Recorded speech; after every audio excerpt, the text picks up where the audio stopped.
guys, ngayon magluluto na naman tayo nito. Hindi ko alam kung anong gulay ito. Ayan.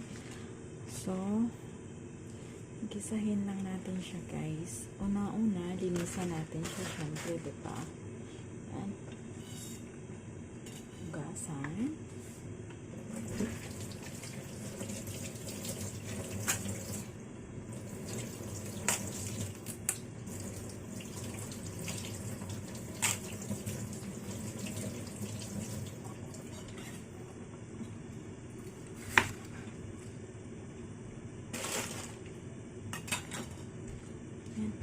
Ito guys, madumi siya, di ba? Kita nyo, kaya kailangan siyang hugasan.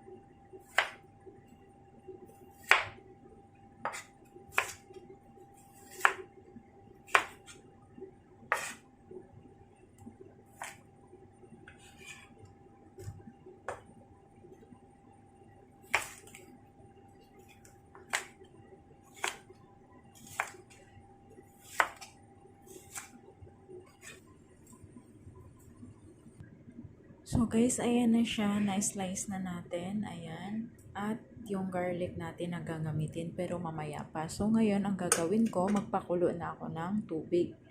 Ayan.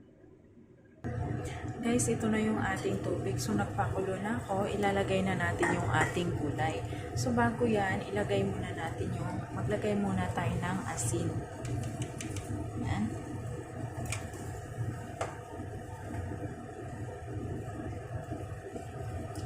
Ilagay na natin.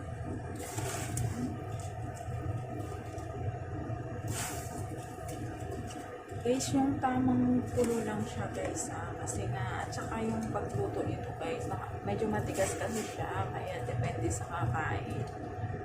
Yan. At saka yung gulay na to, medyo mapait siya, putsay ang tawag ito, kasi ito is mapait. Ayan.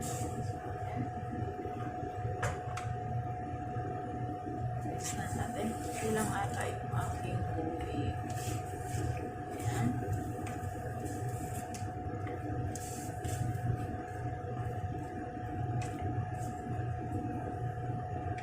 So, takpan na natin guys. So guys, ayan, tingnan natin. So, ayan na siya guys. Ang ganda ng kulay niya. Ayan. Palambutan lang natin kunti guys. Kunting lambot pa.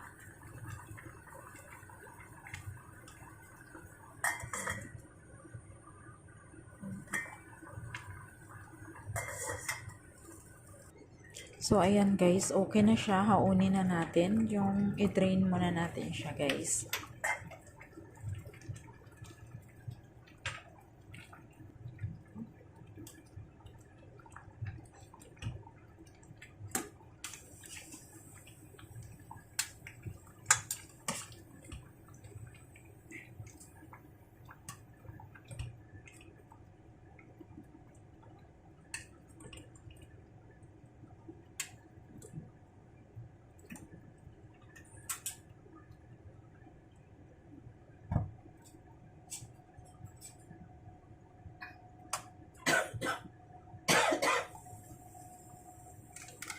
Yung sumana na.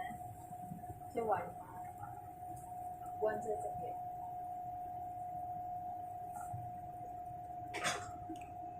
So ayan guys, may kawali na tayo kasi tayo na giigisa na natin siya.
So, ayan na siya guys. Ready to serve na siya. Ilagay na natin siya sa pinggan.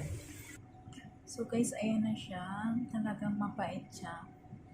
Ayan. So, sana guys mag-like, mag-subscribe kayo sa channel ko. Bye. At sana may natutunan din kayo. Ayan lang siya guys. Ganun lang siya kadali.